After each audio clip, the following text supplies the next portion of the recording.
this should be information that underlines what we need to do to move this country forward. Well, hello, everybody. It's July the 30th, 2026, the year of our Lord, and I'm David Leis. I'm your proud host of Leaders on the Frontier, the live version. And boy, do we have a program today with our extraordinary panel to talk about Canada, the United States, and trade. You may have heard there's a lot of talk about trade. There has been for, the last some year and a half, as we've heard all kinds of comments and tweets and all kinds of things that kind of make sense and others that don't. So what does this mean for us as Canadians as we talk about facts and strategy among all this noise? And what are the policy solutions? How do we put this into perspective?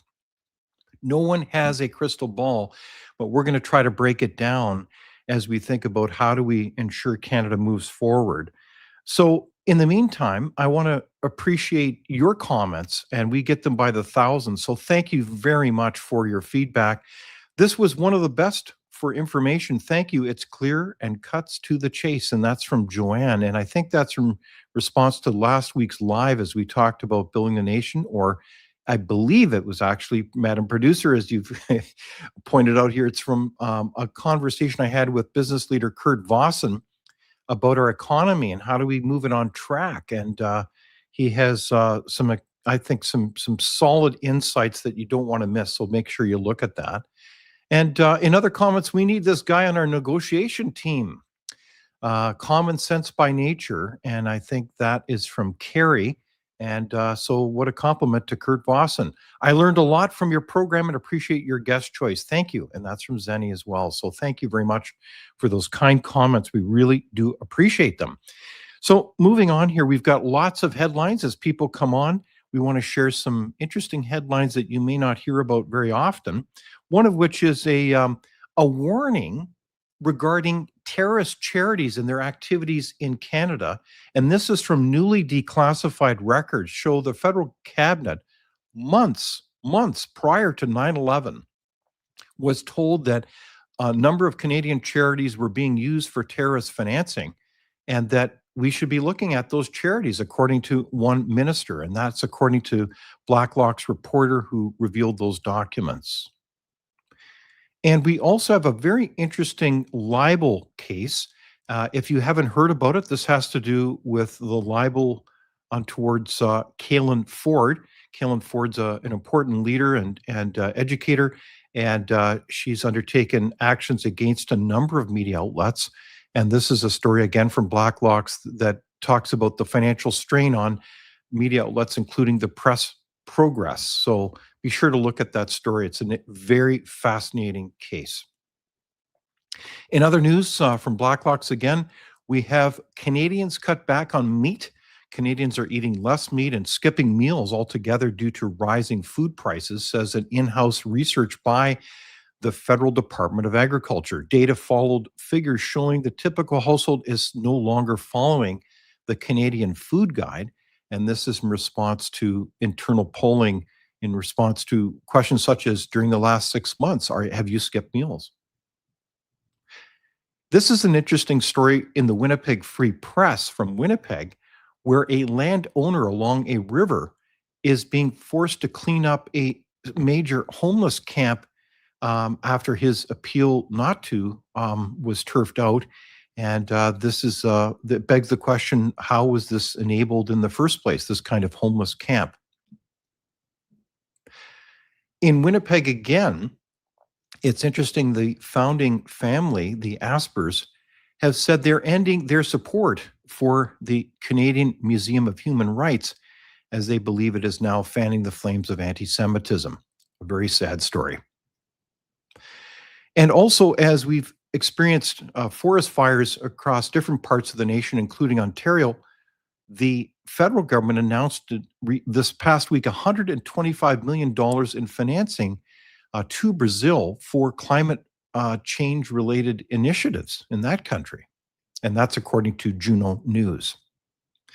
We also have a lot of rhetoric regarding trade these days, and not the least of which was from Premier Doug Ford, who said Canada could dismantle the United States if he wanted to. That's according to the Premier. And he said that this week, denouncing the $28 billion in new White House tariffs. Quote, they need to feel the pain, he told reporters. And in other news in the United States, this is a story from Juno News. This is something to continue to watch. And this is testimony from Dr. Anthony Fauci, who I believe, if memory serves me correctly, has appeared well over 100 times before Congress over the last number of years, sharing information regarding his management of COVID-19. But this time, this week, he pleaded the fifth. In other words, the ability not to say anything under the rights, freedoms of the U.S. Constitution. He pleaded the fifth over 100 times as the Senate eyes contempt charges. So stay tuned on that one as we are finding more and more original documents from his own email from Dr. Fauci, and that completely contradict his public assertions. An interesting story also from Blacklock's, and that is that the Liberal MPs yesterday, by a 5-4 vote, blocked the House of Commons committee hearings into secretly negotiated toll concessions on the Gordie Howe International Bridge at Windsor. An MP expressed resentment that Canadians would think the Prime Minister lied to taxpayers over the terms, and I'm a little offended by those insinuations. So what do you think about that deal? It remains to be seen exactly what those details are. And so I think a lot of persons want to have transparency on that file. So, and lastly, I want to just make a special announcement that we continue to celebrate Canada Day this whole month of July. At the Frontier, we've got a matching donor who's challenged us to raise $50,000. They'll match it. So this day, July 30th, is the second last day of our deadline of July 31st. So we would appreciate your donations if you want to help enable our mission work at Frontier. We don't accept any government money. And we're proud of the work that we do to serve you as Canadians with common sense public policy. So be sure to join it. And by golly, we are very, very close to our goal. So stay tuned on that one. Well, today, I also want to remind you of an exciting conference about nation building. This is about reclaiming the North. We're going to talk about strategic utility corridors and to build the sovereignty of this country, including the North, and economic development and prosperity for everybody. So that's an exciting conference in September 14 and 15. We've got some really significant speakers, including Lieutenant General Michel Maisonneuve, the former Chief of Staff for the Canadian Army. He's retired. He's going to be speaking about sovereignty, as well as Ron Evans, the former Chief of Norway House Cree Nation. So among others. So we're really excited about that. So be sure to register. You're welcome to join us. So today on the show, we've got a big agenda. We're going to talk about the Canada-US trade war negotiations, why trade matters, what's the background to this type of North American agreement, not only between Canada and the United States, but also Mexico, and where we stand today and what are the key issues. And, well, what seems to be the strategy? It's not always evident, or what should it be, or what do we recommend? And we'll, of course, wrap it up with solutions towards the end of the program. In the meantime, we've got a straw poll that we did, and thank you very much for those who participated. I think we've got well over 1,000 votes, and that was just released yesterday. And the question was, what should be Canada's top trade priority? And one was repair relations with the U.S. at 84%, expand trade with other countries, 4%, and strengthen Canadian industry first, 11%, or not sure. Maybe it should all be all of the above. But anyways, thank you very much for those responses. So I want to turn to our incredible poll. We, not only that poll, but also to our panel. We have a panel that we are so glad that can join us. I want to start off with Dr. Sylvain Charlebois. And Sylvain is a professor at Dalhousie, and he is known as the food professor. And we're very proud that he's also a senior fellow at Frontier. Welcome, Sylvain. Well, thank you, David. And, of course, the Honorable Dan McTeague, and he's a regular, and he's a former Liberal MP. He's held different portfolios, but also he's the president of Canadians for Affordable Energy. Welcome, Dan. Thank you, David. Good to be here. And a regular contributor, and of course, we're very proud that he's our vice president of research. That's Dr. Marco Navarro-Genie, and he's joining us here again. Good to see you, Marco. Good afternoon. Well, look, gentlemen, we've got quite a conversation, ambitious agenda today. So I want to start off with a really major question, and that is what, from your perspective, is Canada's trade strategy, and are we winning? Sylvain, do you want to tackle that one? Sure. I mean, I've been asking myself that same question for months now, and I've shared my thoughts with colleagues, of course, while traveling. And as I was saying it, you could tell that people felt that I was questioning. I was asking the wrong question. What is our strategy? And I'm now feeling that there are more and more people in my camp. Mm, People, because I mean, after 18 months, there's just no results. And so, concession after concession, we're absolutely seeing Canada becoming more and more vulnerable. And we're avoiding talking to our number one trading partner. I actually had the pleasure to have Ambassador Pete Orstra on my show, on my mhm. podcast a few weeks ago. And I mean, Americans are they want a relationship. They want to talk to Canadians, while Canadians are taking everything very personal, and which is unfortunate. But the 50%, the tariffs that are coming up on August 19th, to me, and for ag, it's specifically dairy and alcohol. I mean, I think that was a clear message, a clear invitation from the White House to bring Canada back to the table along with Mexico. Okay, so it seems like we're not entirely sure what the strategy is. We need a good one. I mean, Yeah. we had tariffs on canned vegetables a few weeks ago, so we're actually applying tariffs on some stuff because there's some investigation that will last for 200 days. So we're seen as a country that is tariffing things, on Mhm, top of the fact that we're not talking to certain countries, specifically the United States.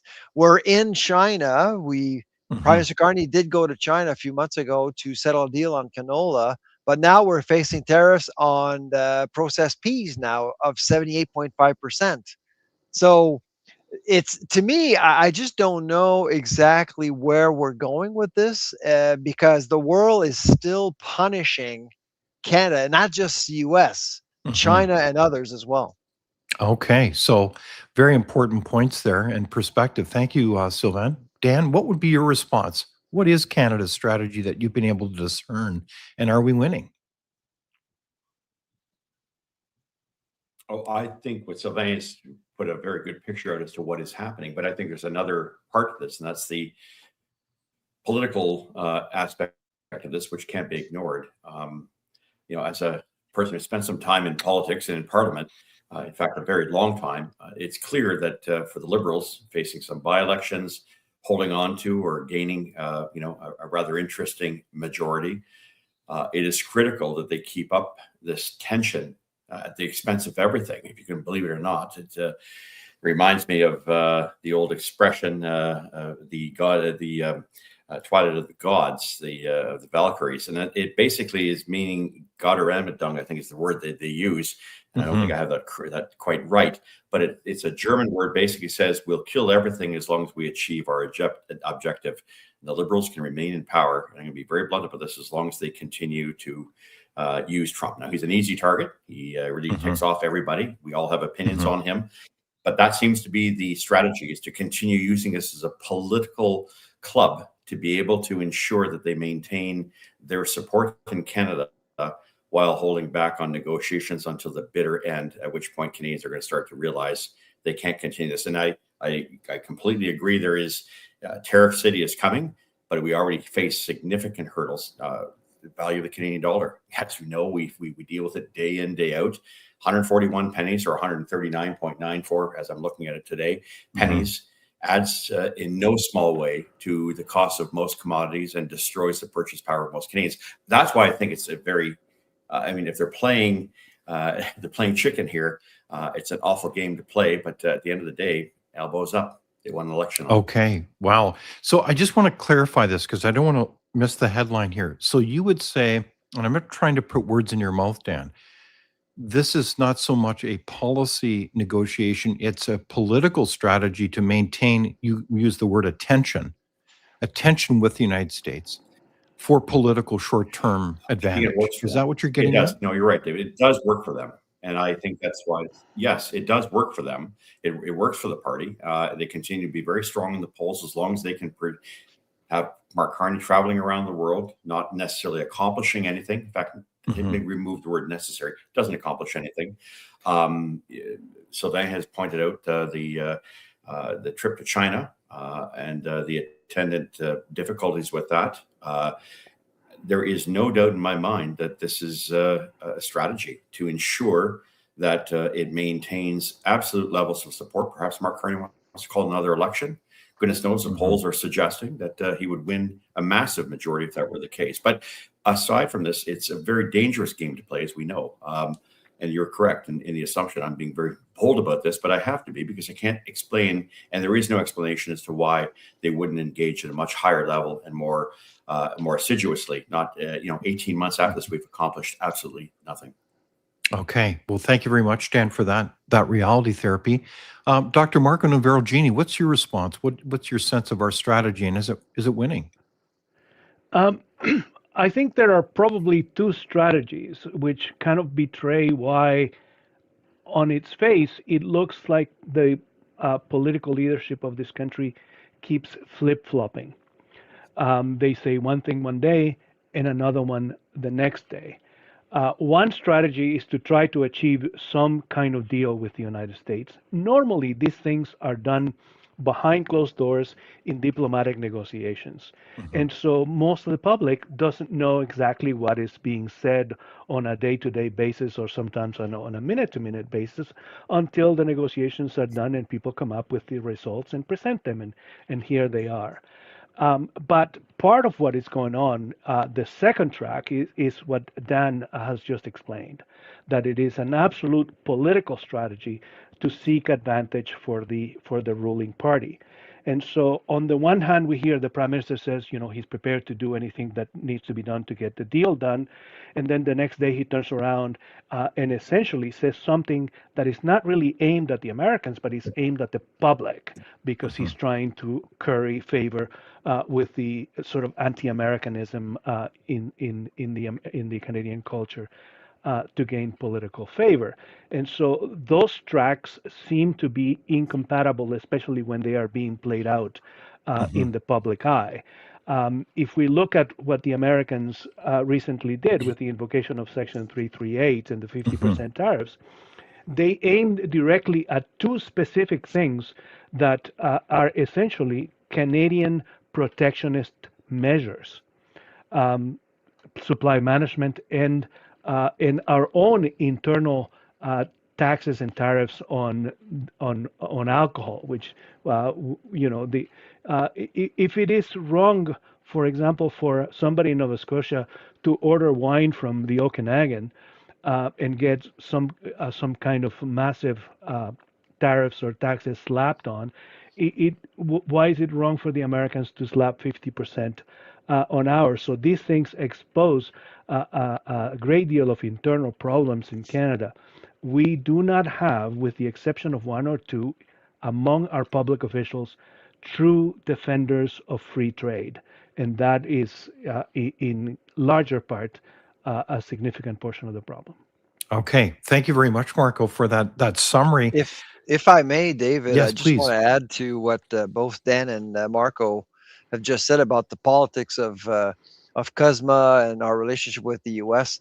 I mean, the other argument that I'm hearing a lot, and I'm sure you've heard it, is that Prime Minister Carney is playing the long game, meaning that he's waiting for the midterms, waiting for the next president. That is so dangerous as far as I'm concerned. And I know that Dan and Marco understands U.S. politics very well. I go to the U.S. on a regular basis, and that argument points to a utter misunderstanding of U.S. politics, and to me that is a gamble we can't afford to take. Okay, so let's just pick that up, Sylvain. I agree with you that this strategy, and these are my words, seems to be dragging the puck. If I think of, my own conversation with the ambassador from the U.S., Pete Hoekstra, his comment was clearly They thought they had a deal last fall with Canada. The framework was there. It just needed to be brought together. And there wasn't really any follow-up from the Canadian side, according to him. In this context, it was clear also that, yeah, they're deferring the negotiations on the Canadian side because they want to wait to the midterms where they believe or somehow are rolling the dice that the Republicans will lose the House, possibly the US Senate, and then the president will be hobbled, a kind of a lame duck kind of situation. And so they're taking a big gamble. And clearly the Trump administration is acutely aware of these deferments and puck dragging kind of strategy. And they probably don't take well to it. Is that what you're getting at, Sylvain? Pretty much, and to me, that's really again a dangerous road, and I do believe that President Trump will want to pressure Canada into a deal that we may not be comfortable with. I often hear again, Mhm. well, better no deal than a bad deal. Well, right now, what I'm seeing is that both Mexico and the U.S. are working on a deal. Mhm. And again, it like 2020, that's exactly what happened. 2020, we were dragged back to the table and negotiate a deal based on someone else's terms. And so Mhm. I'm seeing that I don't think that Cosmo will die. That's my perspective. That's my own Mhm. opinion.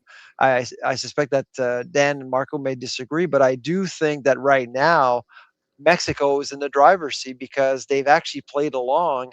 And frankly, President Sheinbaum should be lauded for her attitude and approach Oh. to this, because often we say, well, Canada is being punished, we're being attacked. Mhm. Well, what about the Gulf of America? What about the wall? What about the calls for a narco president in Mhm. Mexico? They've been insulted more times than Canada. So I Mhm. still don't understand why we're trying to personalize this with a lot of emotion, which is really not helpful. Mhm. Okay, very good statement. And yeah, let's think about this rationally. So, what's your comment, Dan? Is there too much political games and dragging the puck around the midterms?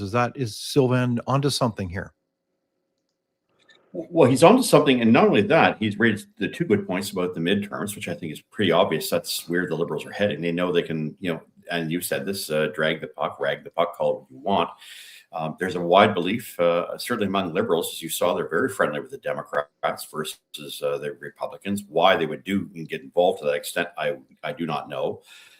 But I'm old enough to remember when I sat at cabinet when to deal with another American issue in 2004, 2005, when the U.S. was pretty upset with us for not joining in Iraq.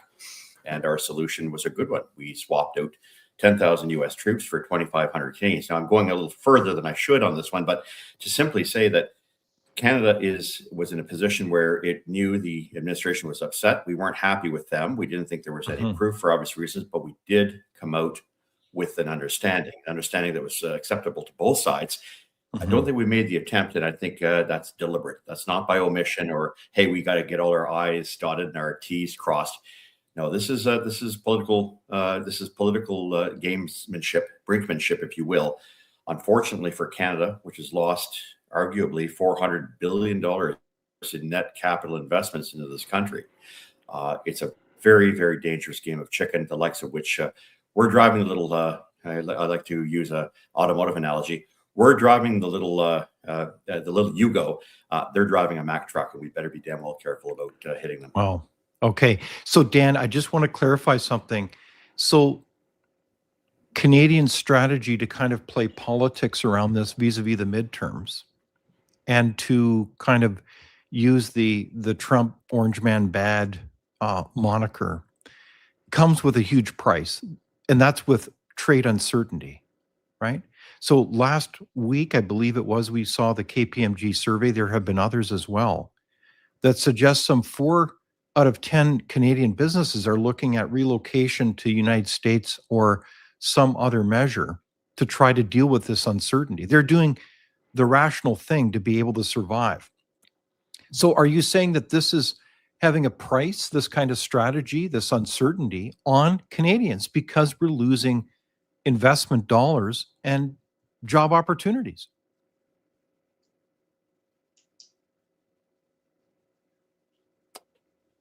I think it's exposing vulnerabilities, and it's preventing us from dealing with irritants that may not have been checked in 2020. And for that reason, I think we're finding ourselves increasingly in a position where we have to deal, Sylvain can speak much better to supply management, but to issues like defense, aviation, forestry, automotive. All of these things need clarification and perhaps a reset. We're not allowing the United States to do that, and they're taking a more extreme position. We know the art of the deal is hit hard first, and then hopefully they'll come back and make some kind of a settlement. But I agree with the observation. Mexico is way ahead of us. And, more alarmingly, Mexico's trade relationship with the United States has strengthened to the point where trade with Mexico, apparently, from what I'm gathering, I don't have all the evidence here, is as strong, if not stronger, than what Canada has had with the United States. So there's a shift going on, and I hope people understand. Even for those who are civil servants, do very well on pensions, think that everything's just fine, they keep their elbows up. We're playing a very dangerous game here, as I've mentioned, and it's more than kabuki theater. I think it's very easy to see what's going on if one has clear eyes and a clear mind as to what is transpiring. It's a very dangerous and very unseemly game for my old party to be playing. Thank you, Dan. Marco, your comment? I tend to agree that we are playing a dangerous game, and the proof is in the putting in contrast with Mexico.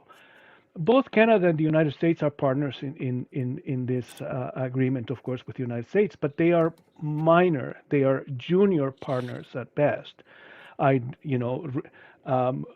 Put another layer on Dan's figure of speech and say we're kind of like the gopher in the middle of the road playing chicken with a Mack truck. It's not possible to win this one, and the Mexicans understand that. Mexicans have a chip on their shoulders about the relationship with the Americans that is significantly larger than Canada's, but their leadership has chosen A, not to exploit that, and B, to be kind of the mature person in the room and negotiate strategy and negotiate from a certain amount of strength business. And so they have adopted this business attitude.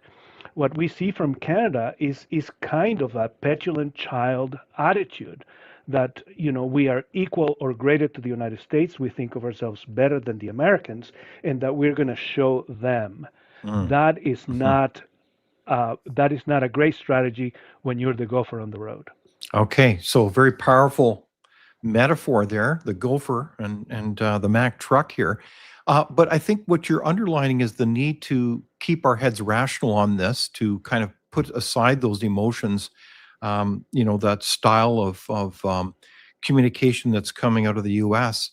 is really kind of shaking us up. I mean, I think that's a very deliberate style to shake up things. When trade negotiations, are notoriously slow and things never happen.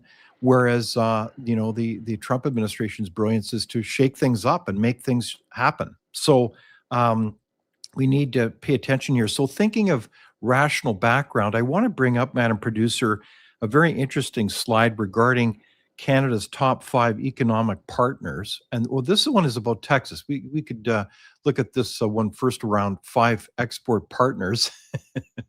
And it has to do with Texas here. And this is just one example of many. Texas is a GDP, the last time we checked here, of 2.9 trillion, which is higher than Canada's 2.32 trillion. Its population is almost 32 million. And Canada's, of course, is at 41.5 million. We've got a significant difference in income. And this is just one state. This is one state. And if we look at trade partners, we see another perspective on the scale here on export. This is our exports in, I believe it's 2024 figures to the United States. Our next one is China at a fraction, and then Japan. So we've got, obviously, one of our strategies is to diversify trade, but because of our geography and relationships and similarities of regulations and culture, United States is it. And so the gopher analogy really isn't too far flung here, is it? In some measure, it doesn't mean we don't need each other, but truly in this negotiation, it's very asymmetrical. We are truly the minority players. So How does that inform our negotiation, Sylvain, if we look at these kind of basic facts? We're vulnerable. I mean, that's that. Let's face it. Now, we need to give some credit to Prime Minister Carney in recognizing that we need to diversify our portfolio in terms of Indeed. trades. I mean, I think we've been saying this for years, and he's making an effort to work on really important relationships. And I'm thinking specifically about India and China. That's basically 3 billion people, and of course I'm a foodie, so if you're in the business of feeding stomachs, you want good relationship with India and China. So not a bad, but these are generational projects. You can't just pivot and replace the United States. It's impossible. So you have to work with your closest neighbor, and of course the United States is by far the largest economy in the history of the world, and we're lucky to be right next to them. So not working with them is really a diplomatic mistake as far as I'm concerned. But in food, I mean, the thing that amazes me the most when it comes to food inflation and what's happening with tariffs is that right now, as we speak, I mean, over the last 6 months, we've actually had the highest food inflation rate among G7 countries, and that includes the US. So the United States, they have a tariff happy president, okay? And their food inflation rate is lower than ours. Wait a sec. And Hold on for a sec, because this is on 2 points, very interesting questions. One, why do we continue to have such strong inflation? To you, Sylvain, I know you've got a great answer around structural inflation. And the second one is, why are food prices so much lower in the United States? well, I mean, price is not lower, food inflation is lower. So that's different depending on the state that you look at. Yes. But generally Yeah. speaking, their food inflation situation is much more under control despite all the tariffs they're applying Mhm. at their border. It's really amazing. And this points to two things. And I feel that sometimes Ottawa forgets that. One, in the United States, when you're a buyer, you buy for almost 400 million people. You have 400 million people to feed. When you Mhm. negotiate with, say, a supplier out of Canada, out of Mexico, out of your Mhm. anywhere around the world, you're America. You're going to ask them, you're going to ask your supplier to eat up the tariff. So when we say that Americans are paying for Trump's tariffs, that's not exactly true, Mhm. Mhm. especially in the food space because margins are so low. And Mhm. so in August 19th, everyone's shipping cheese to the US. We sell for about $400 million worth of dairy products to the US every year, $1.4 billion worth of whiskey and alcohol to the US. Guess what's going to happen? Canadian exporters will be paying for the 50%, not America. So that's one thing. The other thing that needs to be recognized is the fact that our own companies here in Canada are not scalable. So when ingredient A goes up in price because of a tariff of some sort, they have to basically absorb that and charge more for their product, which is why the tariff policy, the tariff policy in the US has actually impacted Canada's inflation situation, especially food inflation because of low margins. And so that's why we've had the highest food inflation rate among G7 countries. And I do see things calm down right now, but I still don't understand why in Ottawa nobody's really asking themselves that question. Why Mhm. is it that America has a lower food inflation rate despite Mhm. all the tariffs? Okay, so this is a very important point. Our audience, Dallas says, finally, someone is explaining tariffs don't affect the USA consumer, and I think generally that is the case. For some reason, in the larger media analysis, you hear just the opposite, that somehow these tariffs are really Absolutely. hurting Americans. Not really. And this is across different economic areas. It's not just simply food in terms of what I've been able to see and different analysis as well. So there's a lot more information there. So thanks for clarifying I that, mean, Sylvain. I mean, just the last point. I mean, Donald Trump, President Trump, actually has explicitly said to Cargill, to Mhm. National Beef, to Walmart, eat up the terrorists. That's what he means by that. He basically is Mhm. asking American buyers to ask suppliers to eat up American tariff, which is Mhm. why his policy, I hate to say this, but when you look at the data, especially in processing, food processing, his strategy is working. It is remarkable. So on that note, I did want I'm to share this shocked. clip from Commerce Secretary Scott Bessent from his perspective on the tariff strategy. And a key point here is leverage and results. The U.S. is taking in massive amounts of tariff income. We had the first June budget surplus since 2015 last month. We reported it this month. And so we are taking in substantial income. So President Trump is creating this leverage by saying, if you don't want to negotiate with me, I've sent you a letter with a high rate. Have at the high rate or come and negotiate in better fashion. Because I'll tell you, what was fascinating for me, and this was President Trump at his best, was the Indonesians came with what I thought was a very good offer out of the blocks. President Trump kept pushing them. He raised the reciprocal rate when he sent them the letter, and 5 iterations later, the Indonesian trade deal was greatly improved, turned into a great deal for both sides. So there, from his perspective, and Scott Bessent is also a brilliant business leader, he's saying this strategy is working from their perspective. Not only do they get the leverage, they also get revenue. So in that context, Dan and Marco, what do we need to do here? If you're advising the Prime Minister and his team, we've got a deadline, whether we like it or not now. We can't, drag the puck any longer. It's coming up here in August. What should we do as a country to get things moving and back on track here? Because it seems like this uncertainty is not helping us.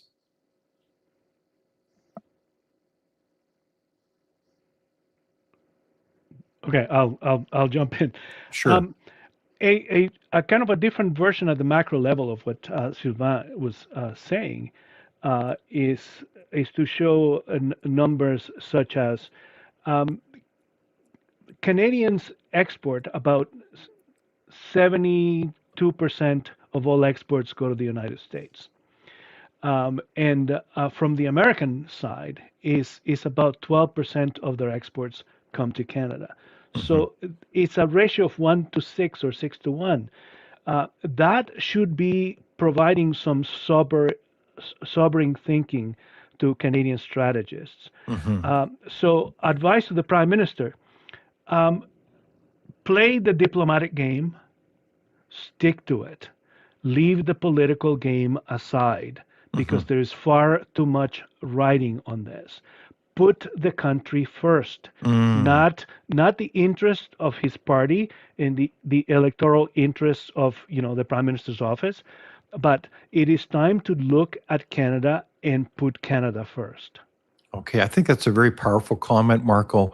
And I should just note, I believe Dan McTeague is having some technical issues in terms of getting on the program here. So thanks for your patience, everyone. I just want to cite that comment there about tariffs from the audience. Tariffs are a game of chicken. Canada will never win. So there's a challenge there to realize that Canada is the minority player here. So we have to be very smart about what we're doing in a particular way. And I think, Marco, what you're underlining is the whole notion of putting Canada first and putting aside the politics. And I want to pick up on that point because I am quite struck by the numerous cases where it seems like a clear kind of signal, and maybe I'm misreading this, has been sent to the U.S. that Canada is not really playing their game or wants to engage. And I find this fascinating. So we just learned the other week that there's a chief operating officer for the Prime Minister, and this individual was a prominent Democrat leader, obviously from a very particular background, very clearly tied to a lot of well-known Democratic leaders. And so this would be a very significant appointment. I think also you've had other kinds of speeches that have been made by the prime minister that talk about, being the so-called middle powers. And you've got a lot of signals that are sent that, if anything, would signal to the U.S. a kind of a negative hostility. But am I misreading the political tea leaves on this, Marco or Sylvain? I'm curious. And does that undermine the trade relationship then? Yeah, absolutely. I mean, I think the situation that affected the Gordie Howe Bridge opening is a great symptom to look at in terms of how to assess our relationship. I don't think that the kerfuffle around the deal would have happened if we actually would have had a good relationship with the United States. I mean, I know a lot of Canadians are upset because America redesigned the deal and forced Canada's hands. Do you know why the U.S. did that? Because they can. That's right. That was it. I mean, that's leverage. So it's not about emotion. It's not about equity and being fair. That's not what trades are all about. It's about leverage. And that's what the US did. And so, and Prime Minister Carney made things worse. And he made it political about not disclosing. And and we should be very thankful to American media, Bloomberg, for disclosing the deal. Because if Bloomberg didn't break the news about the deal, I don't think we would have known anything about what happened. And so that's until Prime Minister Carney becomes less popular, we're going to continue to see a PMO abusing politics just to make sure that people are rallying behind him. The patriotism that we hear a lot about, it appears as though patriotism is being redefined as we speak. You're either for Prime Minister Carney, for Liberals, or you're against Canada, which is, to me, a very dangerous place to be. And it's very divisive. And until we get to a point where Prime Minister Carney is less popular and he will be forced to look at the economics of our relationship, as Marco suggested, I don't think anything is going to change. Wow. Thank you very much, Sylvain. And it's interesting you point out that the basic terms of the agreement with the Gordie Howe Bridge came through Bloomberg. Very interesting point. Marco, any comment? Yeah, I think we in this country are sometimes a little bit naive about the way things work. We are very friendly to the Americans. The Americans are very friendly to us at the level of people.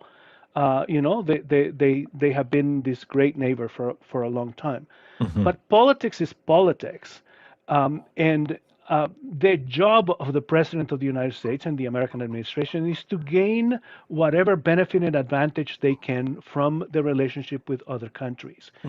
And that's the job that the President from that perspective is doing his job.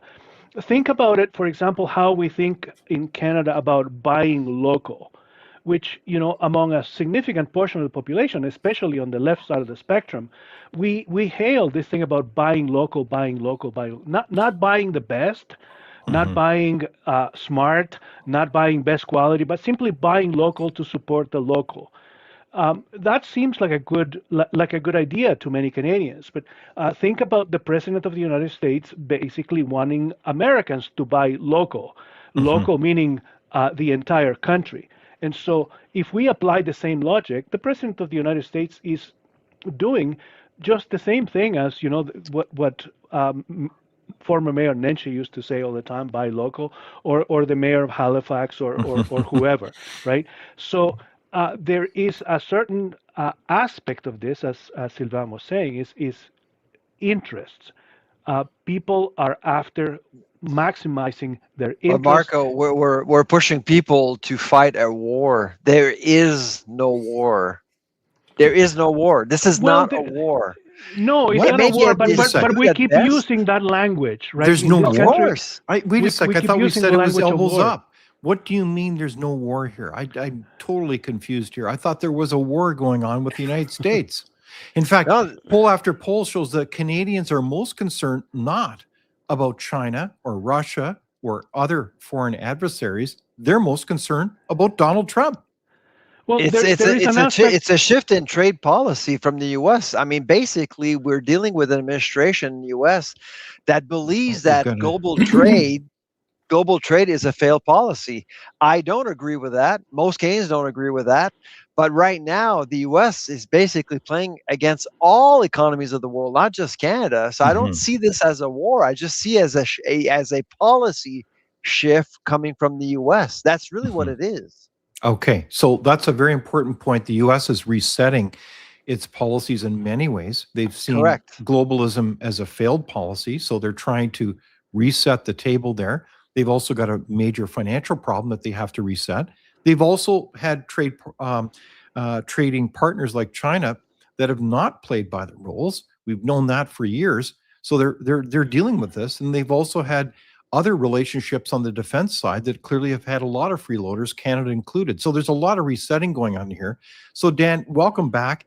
Any of your comments? I don't know to what extent you've heard it, but I think we've made the point here, and it's been well said by Marco and Sylvain, that the politics of our trade negotiations, as you've said as well, are really driving the policy, and they're having real impacts on Canadians. So any further comment there, Dan?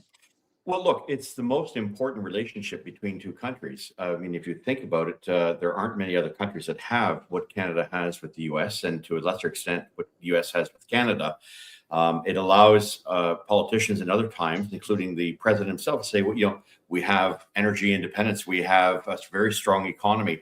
These things didn't happen by osmosis, and it's taken a Mhm. long time, hundreds of years of trade development between the two Indeed. countries that has led us to the point where we are today.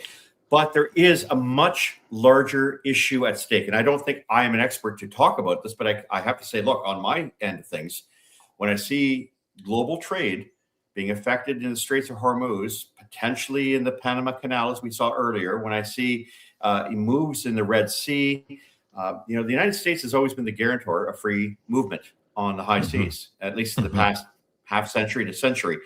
That is also coming into clear and very sharp focus. What I'm saying is that there is likely a shift now in the old traditional trade relationship that we've understood from Europe to the United States to Canada to the WTO.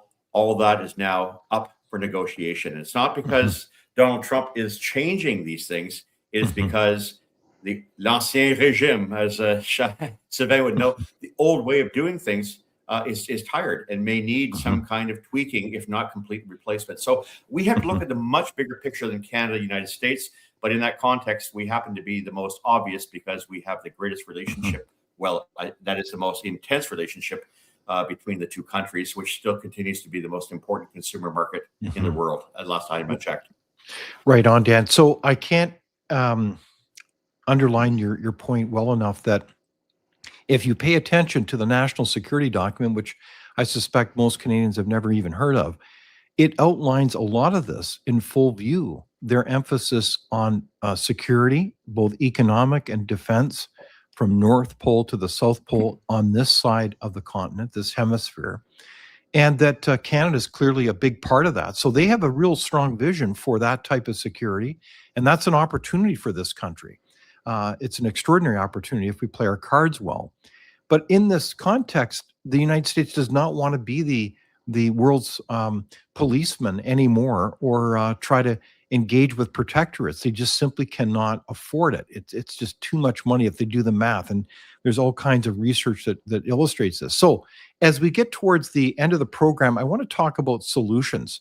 Um, where do we go from here? Because no one has a crystal ball on how that's going to be. What should our goals and strategy be? I think that Marco alluded to one, that Canada needs to be first here. But how do we recognize our minority player status, and how do we play that smartly? How do we also strengthen Canada within? There's a lot of things that are so ironic about this country. I think we've talked about this on so many occasions, I can't even count them, where we say we don't have interprovincial free trade. What do we need to do? And then the role of citizens. So as we come back to the panel here, who wants to go first with that? Sylvain? Sure. I mean, first of all, stop personalizing this relationship. This is about business. It's about trades, and don't take anything personal.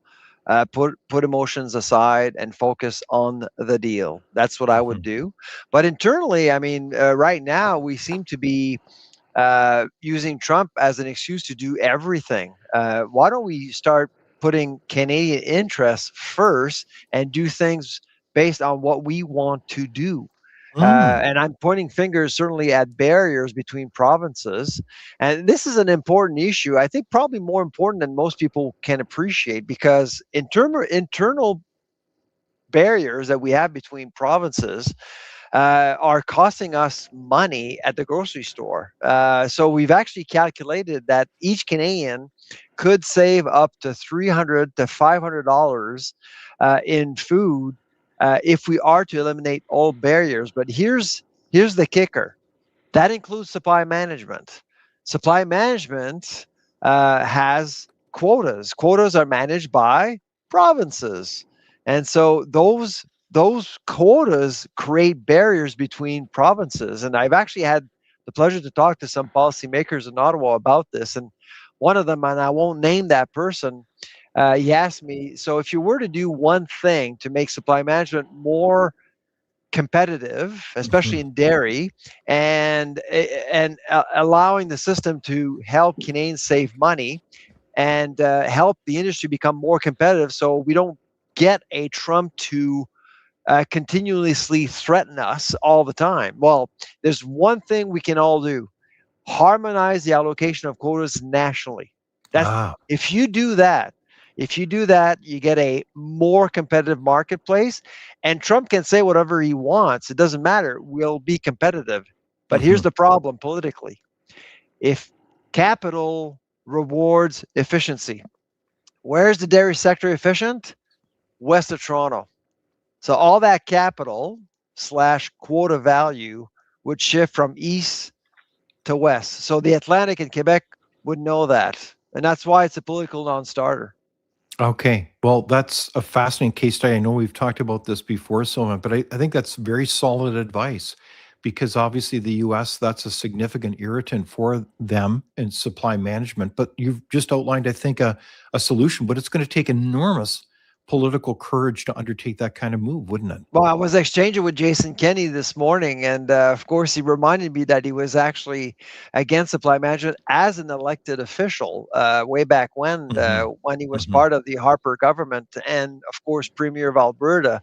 And like he believes it. We need more courage. We need more politicians to look at the benefits of supply management, but also at the problems that it brings. And right now, supply management is used as a weapon against us. We should use it as a strategic asset for us to feed the rest of the world instead. Very good. Dan and Marco, your comments? May have to go quickly here. I'm sorry, Marco. It's because I'm go having ahead. a bit of a Then you situation here.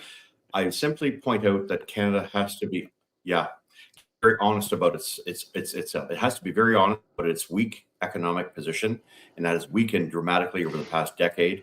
Per capita investments in labor, all the way to devaluation of our dollar, our currency, our competitiveness, our lack of productivity. That's what makes honorable in any type of negotiation. I'll leave it there for now. Okay. Thank you very much, Dan. I really appreciate it. And I know you're on a time frame. Marco? There's a couple of things here. I agree with Sylvain, but let me add a couple of things. One is, for example, the commitment that the Prime Minister made to erase interprovincial barriers to trade, which on paper he has done. But just a couple of weeks ago, at the very beginning of this month, he entered into negotiations in a deal of some sort with BC and Alberta for a pipeline to go from Alberta to the southern part of the province of British Columbia, an oil pipeline. And the deal includes a toll payment for the Alberta oil and gas to move through the BC territory to get to the coast. That is a tariff. by any which way you mean it. And this is a year and a day after he declared that all interprovincial barriers will be done. What I'm trying to say is we're not really serious about erasing barriers in this country. We can say that we are, but we erect them as soon as they become convenient, and that's what's happening. So that is an internal problem that weakens the economy of the country.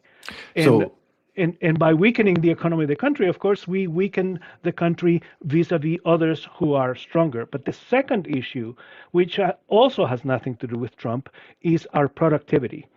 Our productivity keeps dropping. That is, the cost of what we produce per hour keeps going down in Canada versus the United States and versus most other OECD countries. We are only higher in productivity than Italy, for example, among the industrialized countries of the world. We produce about 71% of what the Americans can produce in productivity right now. That's down from 83% just a few years ago. Investment on the workers, for example, which is a huge issue about productivity, we invest 54 cents per dollar that the Americans invest on workers' productivity, and that is down just from 2014 from 87 cents. My point, just by throwing these numbers, is that we have weakened our country economically. We are weakening from decades. This is not just today. And part of the game that we identified as the Liberal Party and the people in government trying to sort of pick a fight with Trump is that they can say that all of this weakening is Trump's fault. The reality is Trump is as difficult as a man to deal with is. He has become an scapegoat of some sort to hide many of the problems that the leadership classes in this country have allowed us to enter into for the last 20 years or so. So well said, Marco. I like the way you've underlined the importance of citing that we're actually introducing more tariffs, making interprovincial trade vis-a-vis the example of the BC claiming a tariff on the export of oil even more difficult. So we're going in the opposite direction that we should be. And so I think that's very well said. I want to mention that I don't know if Madame Producer, you have the recommendations from Frontier. You can see this on our website about moving our economy forward. There's a long laundry list of things that we could do, like open and free internal markets and restore energy and industrial freedom. There's a whole list there, and tax reform. But I want to ask the bottom line question is our number one industry is oil and gas in this country. Is that war continuing in some measure on that industry? Because we still have, net zero policies and all kinds of bills that are still in place that really make it difficult to build pipelines. But in fact, that would be an easy way that we could really strengthen our economy. Any comment there? I'm going to let Marco comment. I'm more of a food guy, so not energy. Well, food gives energy. There is still an enormous deal of constraints on oil and gas production, from desire to put caps on emissions to many of these things, caps on what we produce, caps on what we can export, and so forth. And so people may be inclined, by the way, to say that that is Premier Eby who's putting the toll on the Alberta oil, but he is not. In 2019, the government of the NDP tried to do the same, and the courts shut it down. They are not allowed to do that. So, the jurisdiction that is enabling this toll now is the federal government, because the courts have come out and said that the provinces couldn't do it. So essentially, we keep trying to choke one of the principal industries in this country that is often tied, by the way, to the value of the dollar in the international markets, which also impacts our imports and exports. So we're tinkering at the margins, and we're tinkering on paper. We have made lots of declarations that we're going to do this and that we're going to do that, but the reality is we are still being ineffective. Again, I will grant from the diplomatic perspective that perhaps any other or not many other leaders might do better than the prime minister in relation to dealing with President Trump, because President Trump is hell bent on what he wants to do, and he's a difficult person to deal with. But that is part for the course, because the prime minister sold himself as the one guy who could deal with President Trump and solve all these problems. So we should hold them responsible for that as well. Indeed. So as we kind of wrap up our program today, I want to turn to you, Sylvain and Marco, for your final comment. But also, what is your advice to citizens? Like during this time, what can citizens do other than to be informed in terms of trying to navigate the concern about our trade relationships, in this case with the United States, because it is so important? Any advice there, Sylvain, or final comment? Yeah, I was just, as I was listening to Marco and Dan, I was looking at comments that were being posted by people listening in, and one person actually did mention that Canadians are not intelligence. I would actually push back on that. I actually do think that Canadians are intelligent. They're just not well informed right now. And and frankly, this is probably the one thing that concerns me a lot, is that if we are to live in a strong democracy, and if we are to explain to Canadians what is good and bad policy, you need strong media. You need media to do its job, and you need an informed public as well. And so I would encourage anyone to seek out information through podcasts, independent journalism. Of course, I'm not asking them to let go of legacy media, but legacy media has a certain way of conveying information. It's just one way. We need more in order. As a voter, as a concerned citizen, you absolutely need more than what's being presented to you through legacy media. And so I would encourage people to get as much information as possible. I think you're right on. Sylvain, can you remind us of your handles? Because as the food professor, I think you help serve that information need, as we try to do as well. It's funny. I mean, I get tips from people all the time from different groups, because they don't go to legacy media anymore, because they're not interested in covering some of the major issues affecting the food industry, and so because they're preoccupied in supporting a certain narrative, if you will. And so so if you want to get some proper information, lots of data, you can follow me on X at it's Food Professor, of course, on LinkedIn, Food Professor as well. And my podcast is called, guess what? The Food Professor. Yeah. Way to go. Well, you do a fantastic job, Sylvain, and we really appreciate that. Marco, what would your advice be for citizens in particular? I tend to agree enormously with Sylvain on this one as well. People need to be informed, but I would push it up a couple of notches in that the Canadian media is deficient on several different levels, as Sylvain points out. One way to sort of come around the problem is to read international news sources, and it has never been easier. Yep. Back when I was a student, I used to save a few dollars each week and buy the Sunday New York Times, back when the New York Times was a real newspaper, and get my sources. Don't read the New York Times. And get my sources that way. But today, you can go on the internet and for example, if you could access Mexican media, for example, and you don't need to speak Spanish, because the internet can translate it for you. If people did that, they would know that Mexico is already entering their third round of negotiations with the United States on CUSMA. Third we round. Haven't started the first one yet. Right. And so you're not going to hear that on CBC, I'm sorry to say. You're not going to hear that on CTV or most of these places. And so it would behoove us to find out what is going on from other places, so that we can be better or best informed. And that is the beginning of making There- correct decisions. Absolutely. There's so much noise around Trump in Canada. There's barely any time to cover anything Exactly. else. If you're tired of hearing about Trump, go to the US. Yeah. When I Right. go to the US, I never hear about him ever. Mhm. Mhm. Yep. Right. Yeah. So what does that tell you in terms of the use of your emotion to drive certain ends? Right. Oh yeah. Absolutely.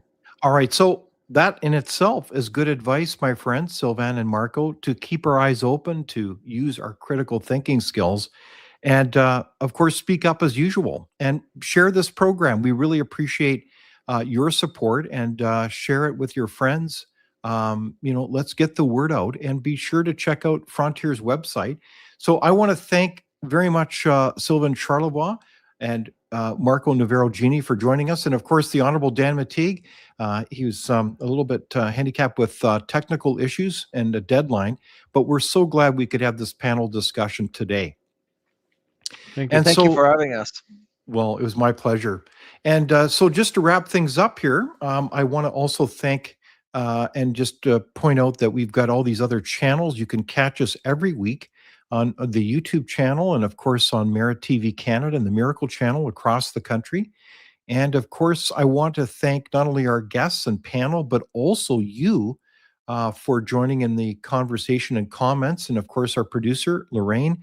And be sure to join us next week at the same time. And I hope you have a terrific week. Thank you. Here at Frontier, we don't receive any government funding. We are nonpartisan and we work for you. Find out more and support this important work by visiting fcpp.org today.